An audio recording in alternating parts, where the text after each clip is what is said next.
Hej, jeg hedder Magnus, jeg spiller. Og jeg hedder Mathilde, og jeg er træner. Og vi kommer fra AB Håndbold Special Team.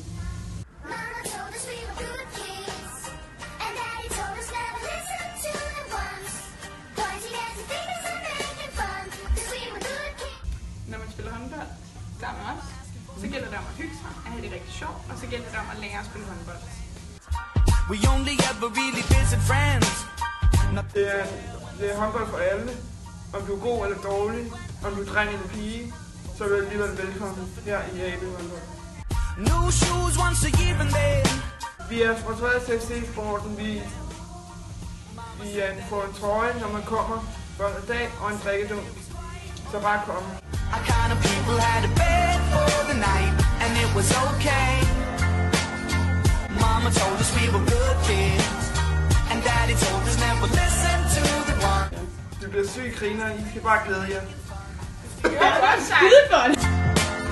Don't get me wrong, I didn't have it bad. I got enough loving from my mom and dad, but I don't think they really understood when I said that I wanted to deal in Hollywood.